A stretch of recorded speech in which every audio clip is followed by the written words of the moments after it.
பரமஹம்சரின் தியான சத்சங்கம்.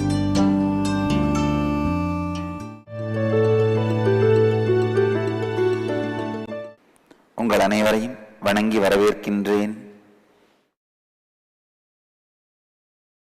இன்றைய நித்திய சத்சங்கத்தின் தலைப்பு தத்துவங்களை சத்தியமாக்கல். வாழ்க்கை முழுவதிலும் நாம் விரும்பினாலும் விரும்பாவிட்டாலும்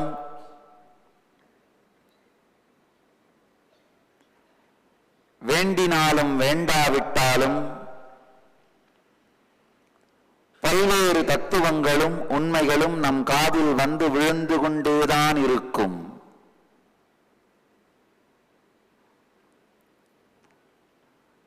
மார்கழி மாதமானால்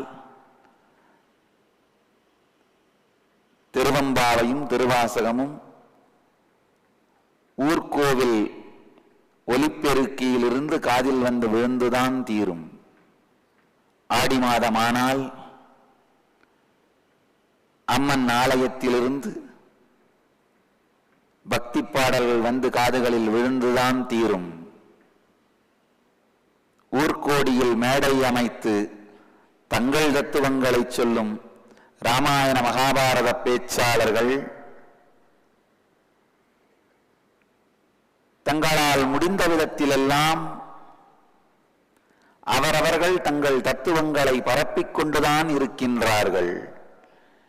அவைகளை நீங்கள் விரும்பினாலும் விரும்பாவிட்டாலும் கேட்டுக்கொண்டேதான் இருக்க வேண்டி இருக்கின்றது.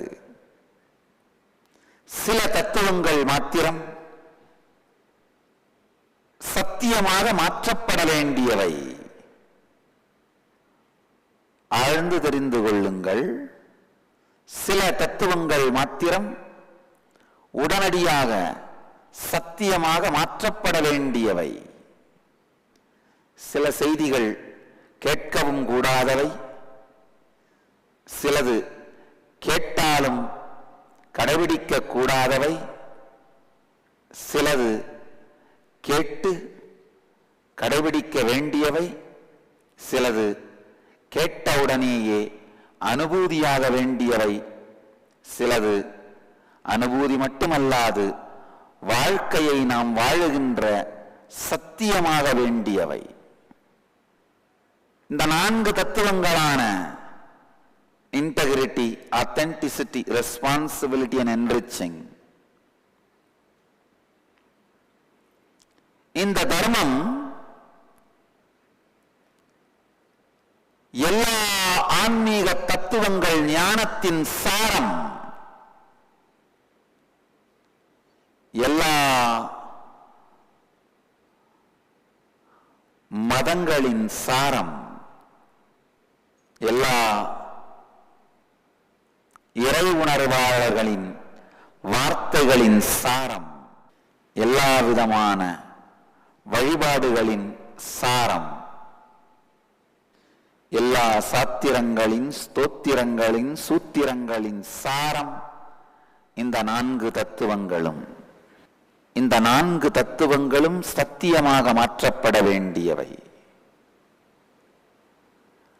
அவைகள் வெறும் வார்த்தைகளாக உள்வாங்கப்பட்டு உங்கள் தலையில் அமர்ந்திருக்குமானால் அவைகளுக்கு தத்துவங்கள் என்று பெயர். அவை உங்களுக்குள் ஜீரணித்து உங்கள் உடலை, மனதை, உணர்வை, உயிரை இயக்குகின்ற சத்தாக சத்தியமாக மாற்றப்பட்டு விடுமானால் அவை சத்தியங்கள். ஆழ்ந்து கேளுங்கள். இந்த 4 தத்துவங்களும் எல்லா மதங்களின் சாரம் மட்டுமல்ல, பிரபஞ்சத்தின் இயக்கத்தின் சாரம், இருப்பின் சாரம், மனிதகுலத்தின் இயக்கத்தின் சாரம், இருப்பின் சாரம்.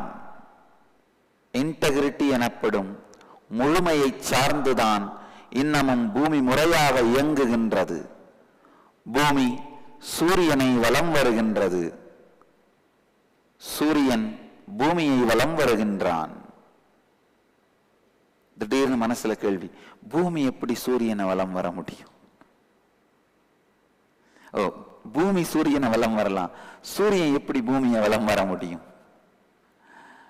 ஆழ்ந்து தெரிந்து கொள்ளுங்கள். சில ஆண்டுகளை மட்டுமே மனதாலே கற்பனை செய்து பார்க்கக்கூடிய, அதிகபட்சம் சில ஆயிரம் ஆண்டுகளை மட்டுமே மனதினாலே கற்பனை செய்து பார்க்கும் சக்தி இருப்பதனால் மேலை நாட்டவர்கள் பூமி சூரியனை சுற்றுவதை பற்றி மட்டும் கணித்தார்கள். ஒரு முறை சுற்றி வர 365 நாட்கள், ஓராண்டு ஆகின்றது. தன்னைத்தானே ஒரு முறை சுற்ற ஒரு நாள் ஆகின்றது. இவங்களால நினைச்சு பார்க்க முடிஞ்ச, கால்குலேட் பண்ண முடிஞ்ச, மனதாலே யோசித்து பார்க்க இயலுகின்ற சாத்தியம் இந்த சில 100 ஆண்டுகள் அல்லது சில 1000 ஆண்டுகள் மட்டும்தான். அதனாலதான் பூமி சூரியனை சுற்றுவதை பற்றி மட்டுமே யோசித்தார்கள். நம்முடைய முன்னோர்கள், வேதகாலத்து ரிஷிகள் லட்சக்கணக்கான ஆண்டுகள் உடைய கல்பங்களையே கற்பனையினால் காணத் தெரிந்ததனால் சூரியன் பூமியை சுற்றுவதையும் கணித்தார்கள். ஆழ்ந்து புரிந்து கொள்ளுங்கள். சூரியன் இருக்கின்றது, சூரியனை பூமி சுற்றி வருகின்றது, நமக்கு எல்லோருக்கும் தெரியும். ஆனால் இந்த மொத்த சூரியன், சூரியனை சுற்றி இருக்கும் கிரகங்கள், இந்த மொத்த கேலக்சி பால்வெளி அமைப்பு வேறு ஏதோ ஒரு பொருளை சுற்றி வந்து கொண்டிருக்கின்றது. வேறு ஏதோ ஒன்றை மையமாக வைத்து சுற்றி வந்து கொண்டிருக்கின்றது எனும்போது நிச்சயமாக பல லட்சக்கணக்கான ஆண்டுகள் யோசித்து பார்த்தோமானால் சூரியனும் பூமியை சுற்றுகின்றது. ஆழ்ந்து யோசியுங்கள். ஆழ்ந்து சிந்தித்தால் மட்டுமே புரியக்கூடியது. ஆழ்ந்து புரிந்து கொள்ளுங்கள். இது சூரியன், இது பூமி. பூமி சூரியனை சுற்றி வருவதை சாதாரண மேம்போக்கான மேலை நாட்டு அறிவியலில் நாமும் படிக்கின்றோம். இது சில ஆண்டுகள்,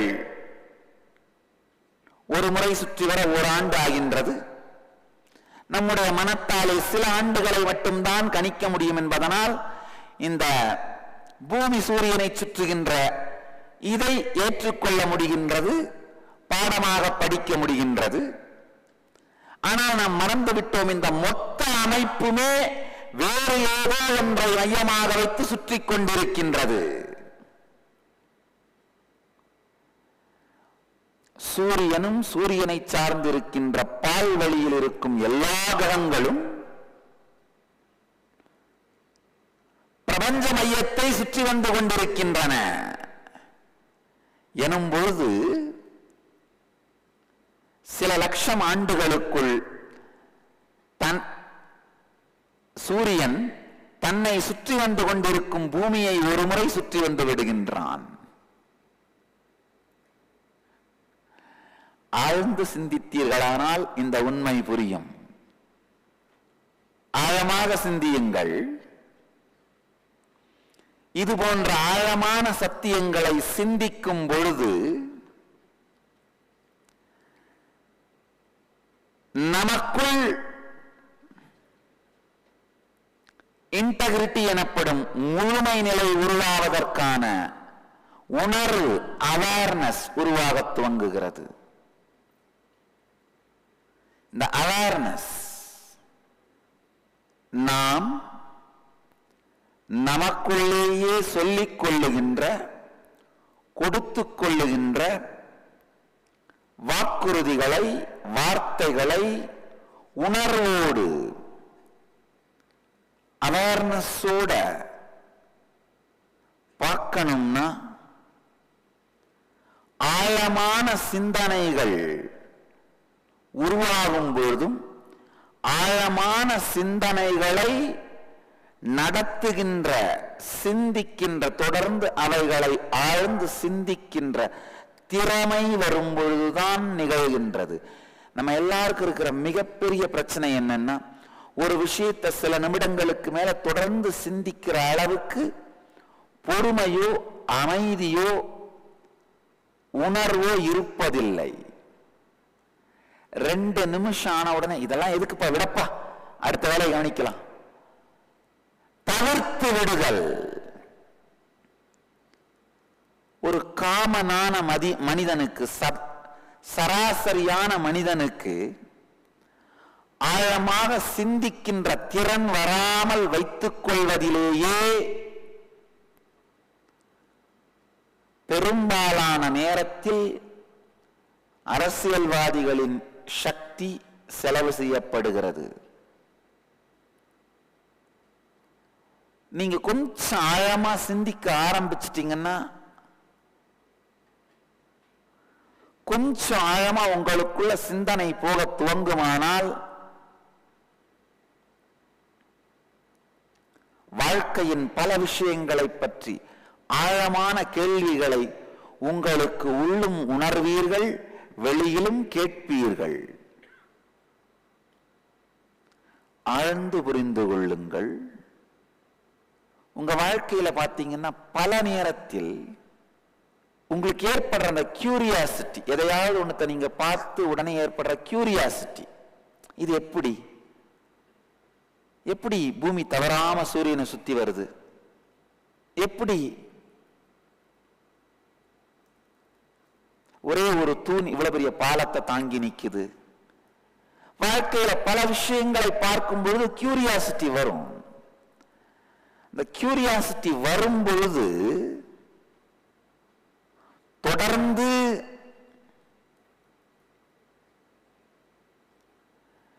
அவைகளை சிந்தித்து,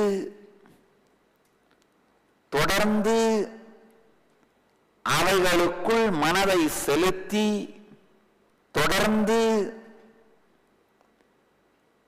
அவைகளை சார்ந்து உங்கள் எண்ண ஓட்டங்களை செலுத்துகின்ற திறன் உங்களுக்குள் சம்பூர்த்தி, முழுமைத்தன்மையை கொண்டு வருவதற்கு மிகவும் அவசியமான ஒன்று. இப்ப நான் ஒரு தத்துவத்தை விளக்க முயற்சித்தேன். பூமி மாத்திரம் சூரியனை சுற்றி வரவில்லை, சூரியனும் பூமியை சுற்றுகிறதுன்னு எடுத்த உடனே நம்ம மனசுல இதனப்பா முட்டாள்தனமான, இதெல்லாம் என் புக்ல சொல்லல, நான் 12வது வரைக்கும் படிச்சிருக்கேன், என் புக்ல இதெல்லாம் இல்லவே இல்லை, இதோ சொல்றாரு விடுப்பா. தொடர்ந்து அதை பற்றி உங்களுடைய சிந்தனை ஓட்டம் செல்லாது இருக்குமானால், செல்வதற்கு தயங்குமானால், மயங்குமானால், செல்ல விரும்பாமல் சோம்பலில் விழுமானால், உங்களுக்குள் முழுமைத்தன்மை வருவது சத்தியமில்லை. உங்களுக்குள் முழுமைத்தன்மை வர வேண்டுமானால் எண்ண ஓட்டங்களை திறம்பட, மேம்பட, தெளிவுபட, விடையின் இறுதி வரை கொண்டு செல்லும் திறனும் தயக்கமின்மையும் மயக்கமின்மையும் இருந்தாக வேண்டும். பகுக்காமலே அறிவு வரும் என்று நினைப்பது பகுத்தறிவாகாது. ஒவ்வொரு எண்ணத்தின் பின்பும் கியூரியாசிட்டி எனப்படும் கேள்விகள் தேடுதலின் பின்பும் நம் உணர்வு ஓட்டத்தையும் சிந்தனை ஓட்டத்தையும் பகுத்து வகுத்து செலுத்தும் திறன், செலுத்தும் திறன்தான் பகுத்து அறியும் பகுத்தறிவு.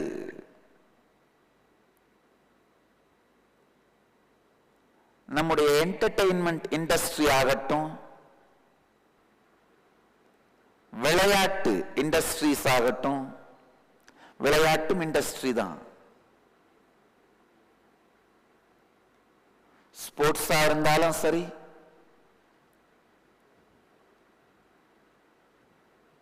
என்டர்டெயின்மெண்ட் இண்டஸ்ட்ரியா இருந்தாலும் சரி, இது எல்லாமே உங்களை வாழ்க்கையில் ஒரு மேம்போக்காகவே வைத்திருப்பதற்கான போதை. ஆழ்ந்து புரிஞ்சுக்குங்கயா. சோஷியலி அக்செப்டட் போதை, அவ்வளவுதான். தொடர்ந்து மது அருந்தும் பழக்கம் உடையவனாலே ஆழமான எந்த சிறப்பான செயலையும் செய்ய இயலுவதில்லை. ஆழ்ந்து தெரிந்து கொள்ளுங்கள். ஒரு வாரத்திற்கு 4 முறை மது அருந்துகின்றவன் என்றால் அவனை நீங்கள் மனிதன் என்று நிச்சயமாக ஏற்றுக்கொண்டு எந்த பெரிய பொறுப்பையும் ஒப்படைக்க இயலாது. அது அந்த நபர் மீதான குற்றம்னு நான் சொல்ல விரும்பல. அவருடைய மூளைக்கு எந்த மிகப்பெரிய பொறுப்பையும் ஏற்றுக்கொள்ளுகின்ற சக்தி, திறன்,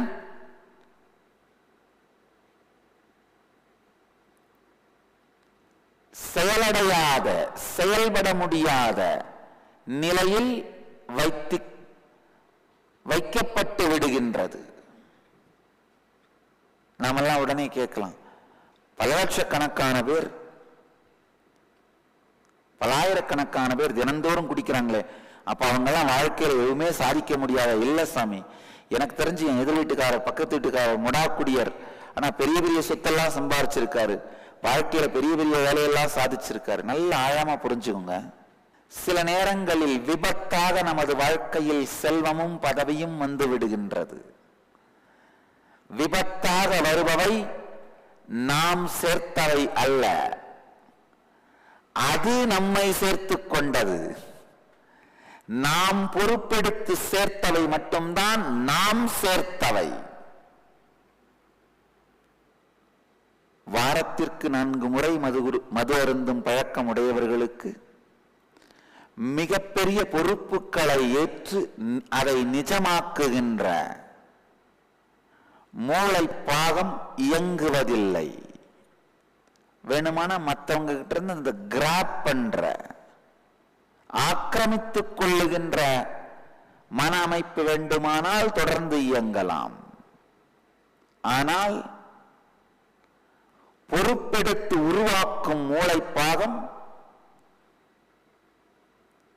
இயங்காமல் சிதைய துவங்குகிறது.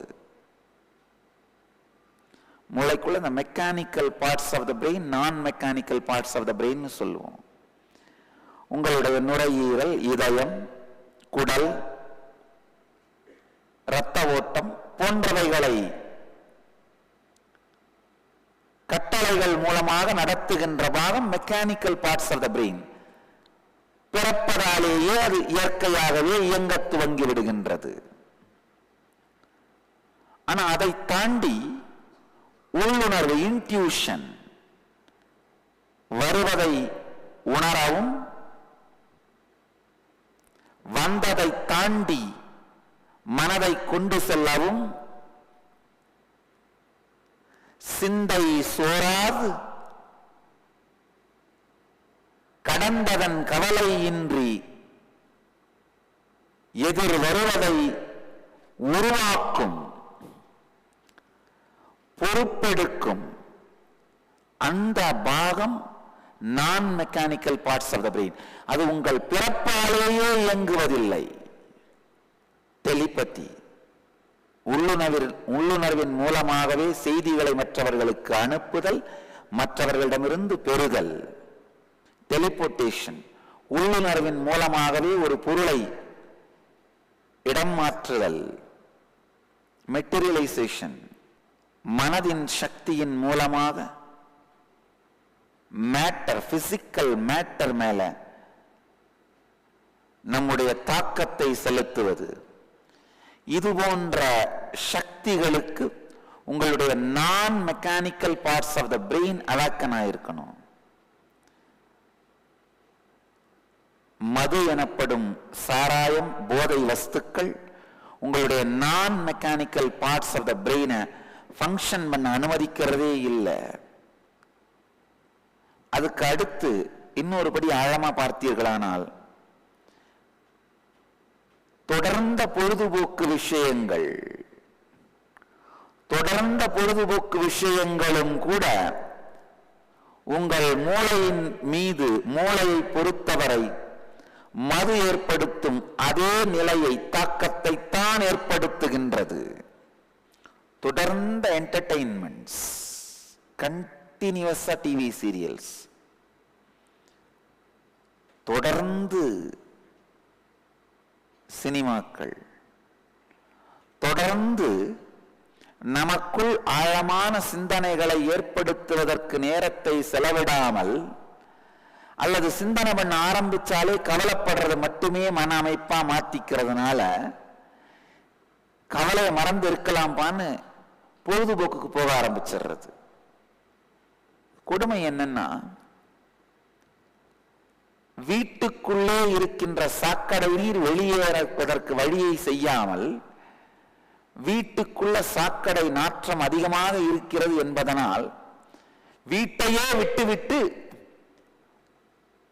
பெருஞ்சாக்கடை பக்கத்தில் போய் உட்கார்ந்துடுறது, கூவத்தின் கரையில் போய் குடியேறுதல். அதுதான் நம்முடைய என்டர்டெயின்மெண்ட். ஆழமா புரிஞ்சுக்கோங்க. ஏன் உலகம் முழுவதும் மக்கள் இந்த என்டர்டெயின்மெண்ட் இண்டஸ்ட்ரி மேல இவ்வளவு மோகத்தோடு என்டர்டெயின்மெண்ட் நோக்கி ஓடுறாங்க அப்படின்னா, நமக்குள்ளேயே ரெஸ்ட்ஃபுல் அவேர்னஸோட,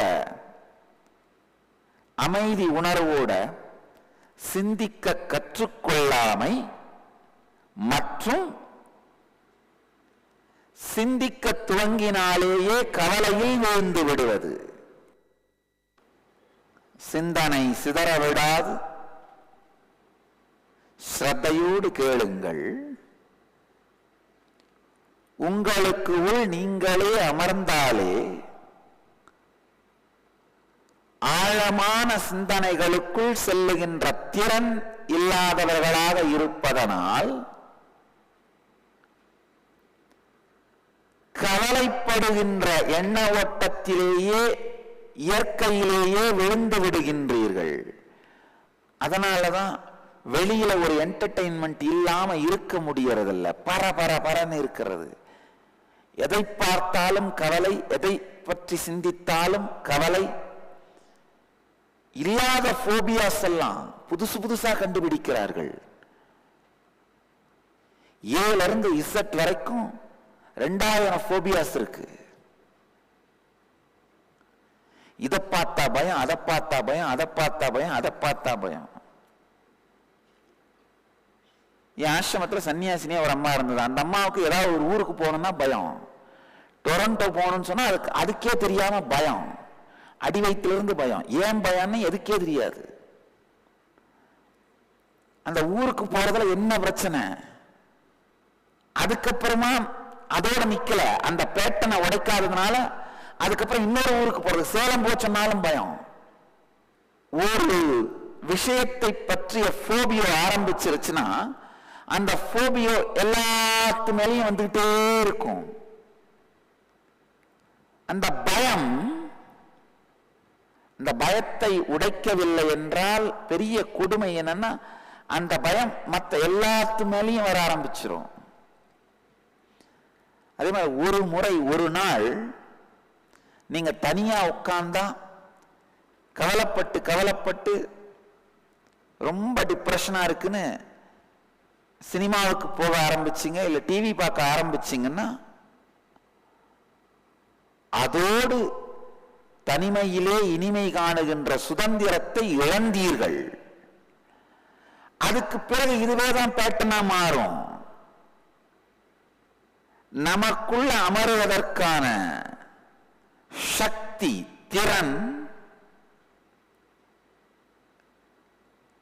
உங்களுடைய மிகப்பெரிய வாழ்க்கை முன்னேற்றத்தை உருவாக்கும். உங்களுக்குள் கவலைப்படாமல், பயப்படாமல், உங்கள் உணர்வோடு அமர்ந்து உங்களால் சிந்திக்க முடிந்தால் உங்களுடைய குண்டலினி சக்தி விழிப்படைந்து விடும். வேற வெளியில எந்த என்டர்டெயின்மெண்ட்டும் இல்லாம உங்களோட நீங்க ரிலாக்ஸ்டா ரெஸ்ட்ஃபுல் அவேர்னஸோட கவலை வராது, டிப்ரெஷன் வராது சில மணி நேரம் அமர முடியுமானால் உங்களுடைய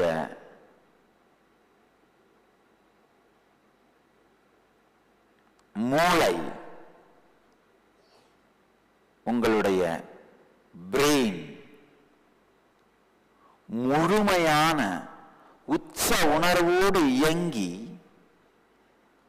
உங்கள் உடல் மற்றும் மனதின் எல்லா சாத்திய கூறுகளையும் சத்தியமாக மாற்றும்.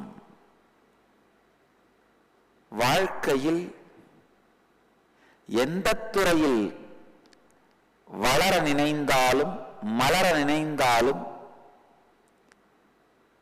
இந்த அளவுக்கு மீறின என்டர்டெயின்மெண்ட்டை தயவு செஞ்சு அவாய்ட் பண்ணுங்க. மது இல்லாமல் உங்களை மயக்கத்தில் வைத்திருக்கும், உங்கள் மனதை மயக்கத்தில் வைத்திருக்கும் சக்தி இந்த பொழுதுபோக்கு விஷயங்களுக்கும் விளையாட்டுக்கும் உண்டு. உடலை பலத்தோடு திடமாக வைத்திருக்க விரும்புபவர்கள் யோகத்தை நாடுங்கள், பிராணாயாமத்தை நாடுங்கள். குறைந்த நேரத்திலே முழுமையாக பலத்தோடும் உடலையும் மனதையும் வைத்திருக்க முடியும். ஒருவேளை நீங்களே இறங்கி ஓடி ஆடி விளையாடினா கூட நல்லது, அது தப்பு இல்லை.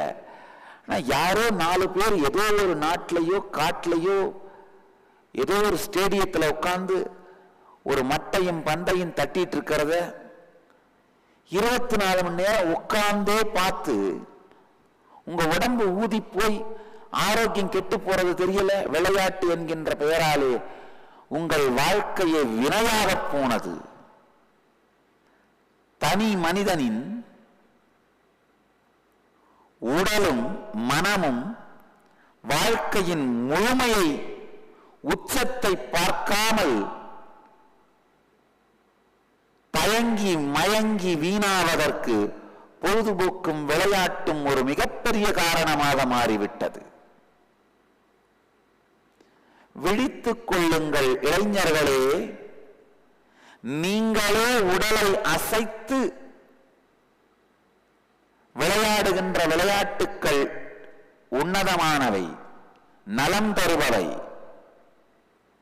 ஆனால் யாரோ 4 பேர் விளையாடுவதை நாள் முழுவதும் சோஃபாவில் அமர்ந்து கொண்டு பார்த்து கொண்டே இருப்பதனால் உங்கள் உடலும் மனமும்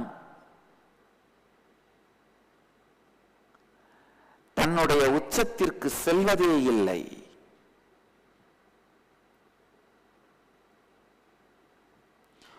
உங்களுக்குள் நீங்களே நிம்மதியோடு அமர்ந்து சிந்திக்க இயலாத காரணத்தால் பொழுதுபோக்கிலும் மற்றவைகளிலும் உங்கள் பொழுதை போக்க துவங்கும் பொழுது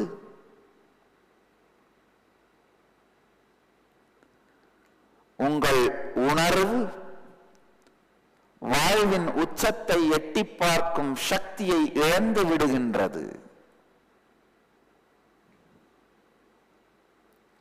வாழ்க்கையின் உச்சத்தை எட்டி பார்க்கும் சக்தி உங்களுக்குள் மலர வேண்டுமானால் உங்கள் சிந்திக்கும் திறனுக்கு முழுமையை கொண்டு வாருங்கள்.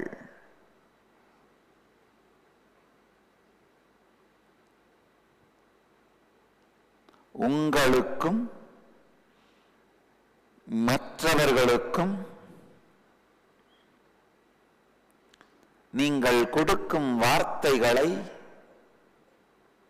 வாழ்க்கையாக நினைந்து நிறைவேற்ற துவங்குங்கள். அப்ப என்ன ஆகும்?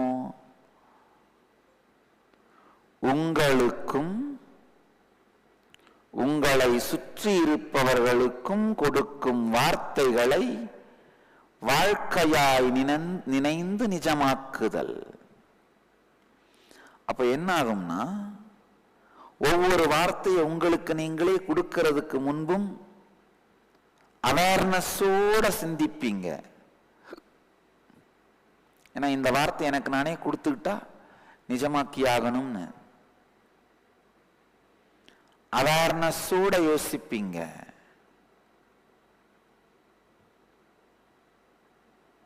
அவேர்னஸோட சிந்திக்கிறது, அவேர்னஸோட யோசிக்கிறது,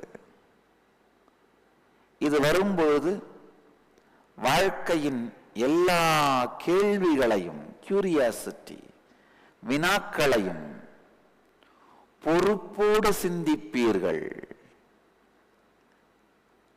ஒன்றுமில்லை, மிக எளிமையான சிறிய விஷயம். புத்தர் நகரத்திற்குள் செல்லும் பொழுது ஒரு நோயாளியை பார்த்தார், ஒரு முதியவனை பார்த்தார், ஒரு பிணத்தை பார்த்தார், ஒரு சந்நியாசியை பார்த்தார். பொறுப்புடன் சிந்திக்க துவங்கினார். சித்தார்த்தன் புத்தனாக மாறினான். நம்முடைய வாழ்க்கையிலும் இதெல்லாம் திரும்ப திரும்ப வருது. நாமளும் நோயாளியை பார்க்கிறோம், நாமளும் வயசான முதியவனை பார்க்கிறோம், நாமளும் ஒரு இறந்து போன பிணத்தை எடுத்து செல்வதை பார்க்கிறோம், நாமளும் ஒரு ஆனந்தமயமான சன்னியாசியை பார்க்கிறோம். நாமும் ஆனந்தமயமான சன்னியாசியை வாழ்க்கையில் பார்க்கின்றோம். ஆனா இது எல்லாம் நம்மை பொறுப்போடு சிந்திப்பதற்கு தூண்டாமைதான், அல்லது நாம் பொறுப்போடு சிந்திப்பதற்கு முயலாமைதான் நம்மை முழுமையாக்காமல், புத்தனாக்காமல், ஞானியாக்காமல் இந்த விஷயங்கள் வாழ்க்கையில் இருந்து மறைந்து விடுகின்றன. அதிகபட்சமா வயசான ஒருத்தரை பார்த்தீங்கன்னா என்ன நினைக்கிறீங்க? இன்சூரன்ஸ் ஏஜென்சிக்கு போன் பண்ணலாம்னு நினைக்கிறீங்க, இன்சூரன்ஸ் எடுத்து வைக்க பிளான் பண்றீங்க. ஒரு நோயாளியை பார்த்தா என்ன நினைக்கிறீங்க? இவன் படட்டும், என்னெல்லாம் ஆடி இருப்பான், ஆட்டம் போட்டிருப்பான், நமக்கு இல்லை, நமக்கு வராது, நம்மளை நாமளே தேத்திக்கிறோம். இல்ல, மாயையான ஒரு கற்பனையில், கற்பனையான ஒரு தைரியத்தில் நம்மை நாமே ஆட்படுத்திக் கொள்வது. பிணத்தை பார்த்தாலும் சில நிமிடங்களுக்கு மேல் அந்த பொறுப்புள்ள சிந்தனை நிலைப்பதில்லை. காரணம், நம் மூளை முழுவதும் பொழுதுபோக்காலும் விளையாட்டுக்களாலும் விளையாட்டுத்தனமாகவே வாழ்க்கையை பற்றி சிந்திக்கின்ற தன்மையாலும்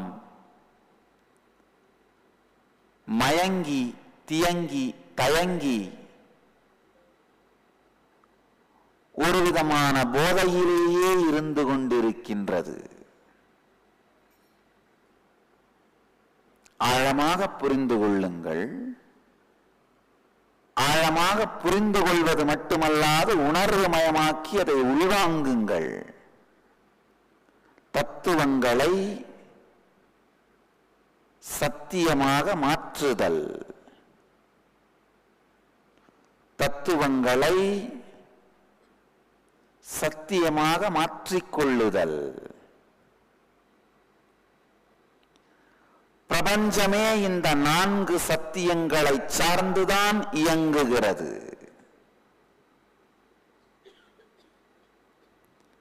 அவைகளை தினந்தோறும் உங்களை இயக்குகின்ற உணர்வாக மாற்றிக்கொள்ளுங்கள், உணர்வின் பாகமாக மாற்றிக்கொள்ளுங்கள்.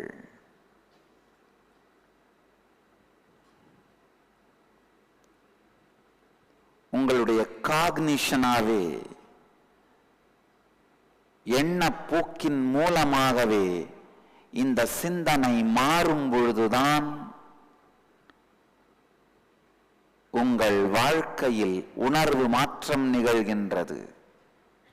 உடல் நலம் மலர்கின்றது, உணர்வு நலம் மலர்கின்றது, நினைத்ததையெல்லாம் சாதிக்கும் நெஞ்சுரம் மலர்கின்றது. அச்சம் கண்டு அஞ்சாமையும், கவலை கண்டு கவலை கொள்ளாமையும், பயம் கண்டு பயப்படாமையும் உங்களுக்குள் மலர்கின்றது. பயங்கண்டும் பயங்கானாமை, அச்சங்கண்டும் அஞ்சாமை. அச்சங்கண்டும் அஞ்சாமை உணர்வின் உறுதி. அச்சங்கண்டும் அஞ்சாமைங்கிற உணர்வு உறுதி, பயங்கண்டும் பயங்கானாமை என்கின்ற உயிரின் உறுதி தத்துவங்களை சார்ந்து உங்கள் சிந்தனை இயங்கும் பொழுதுதான் நிகழ்கின்றது. இந்த கருத்துக்கள் உங்களுடைய பயோ மெமரியா, மசில் மெமரியா, உணர்வின் நினைவாக, நினைவின் உணர்வாக, தசை நார்களிலே பதிந்திருக்கும் நினைவாக மாறிவிட வேண்டும். மூளையில் மட்டுமல்ல, சிந்தையில் மட்டுமல்ல, உடலுக்குள்ளேயே இது ஊறி கரைந்திட வேண்டும். உண்மையில் யோகமும் கிரியைகளும் இந்த சத்தியங்களை உங்களுடைய வாழ்க்கையின் பாகமாக மாற்றும். கடந்த காலத்தை பற்றி கவலைப்படாத, எதிர்காலத்தை பற்றி சிந்தனை செய், இதெல்லாம் நம்ம எல்லாருமே சின்ன வயசுல இருந்தே கேட்டிருக்கிறோம். ஆனா இதை அனுபவமாக எப்படி மாற்றிக்கொள்வது? சத்தியமாக தத்துவ நிலையில் மூளைக்கு மட்டும் தெரிஞ்சா அது தத்துவம். உங்கள் வாழ்க்கையில் அதை நீங்கள் வாழ்வீர்களானால் சத்தியம். மூளைக்கு மட்டுமே தெரிந்த இந்த உண்மைகளை வாழ்க்கையாக எப்படி மாற்றிக்கொள்வது, அனுபவமாக எப்படி மாற்றிக்கொள்வது? அதை நீங்கள் ஒரு ஞானியிடமிருந்து மட்டும்தான் உள்வாங்க முடியும். தியானத்தின் மூலமாக மட்டும்தான் உள்வாங்க முடியும். உங்கள் கடந்த காலத்திற்கு எதிர்காலம் இல்லை. அது இறந்த காலம், இறந்துவிட்ட காலம். அதேபோல் உங்கள் எதிர்காலத்தின் மீதும் கடந்த காலத்தின் சாயலை திணிக்காதீர்கள். பிணத்தை கட்டிக்கொண்டு வாழ முடியாது. கடந்த காலத்தை கட்டிக்கொண்டு எதிர்காலத்தை உருவாக்க முடியாது. இது எல்லாமே நாம படிச்சதுதான். ஆனா இது அனுபவமாக மாற வேண்டியதுதான் இப்பொழுது நாம் செய்ய வேண்டியது. நாளையும் நாளை மறுநாளும் பெங்களூர் தியான பீடத்தில் நடக்கும் நித்திய தியான யோகம் இந்த 4 தத்துவங்களை உங்களுடைய நரம்பின் பாகமாக, எலும்பு மஜ்ஜையின் பாகமாக, மசில் மெமரியோட பாகமா, பயோ மெமரியோட பாகமாக மாற்றுவதற்கான நிகழ்வு.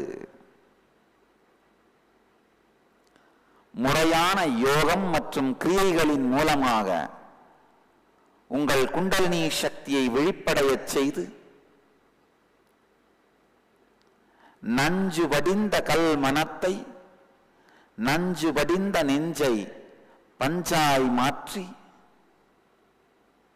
பஞ்சை நூலாக்கி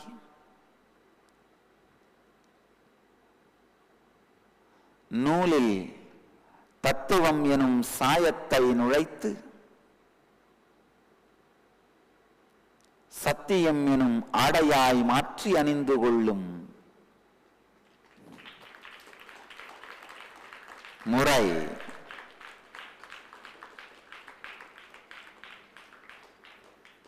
இந்த தத்துவங்களை, இந்த சத்தியங்களை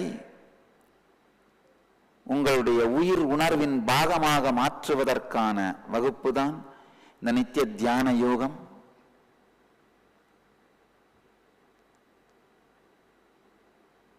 முறையான யோகம் மற்றும் முறையான கிரியைகளின் மூலமாக உங்களுடைய குண்டலினி சக்தியை வெளிப்படையச் செய்து இந்த தத்துவங்களையும் உயர்ந்த ஞான கருத்துக்களையும் உங்கள் வாழ்க்கை சத்தியமாக மாற்றுவது. என தத்துவங்கள் தலையில் மாத்திரம் இருக்குமானால் அது சத்தியமாய் மாறுவதில்லை. சிந்தனைக்குள் ஊறி செயலுக்குள் கரைந்து உங்களுடைய உணர்வின் ஓட்டமாக இந்த தத்துவங்கள் மாறினால்தான், சத்தியமாக மாறினால்தான் உங்களுக்குள் பயங்கண்டு பயப்படாத நெஞ்சுரமும் கவலை கண்டு கவலை கொள்ளாத ஸ்திரத்தன்மையும் மலர்கின்றது. வாழ்க்கையை வாழும், ஆனந்தமயமாக வாழும் கலையை உணர்கின்றீர்கள். இந்த தத்துவங்கள் உங்கள் எல்லோருக்குள்ளும் சத்தியமாக மலர்ந்து நீங்கள் நித்யானந்த நிலையடைய ஆசீர்வதித்து முடிக்கின்றேன். நன்றி. ஆனந்தமாக இருங்கள்.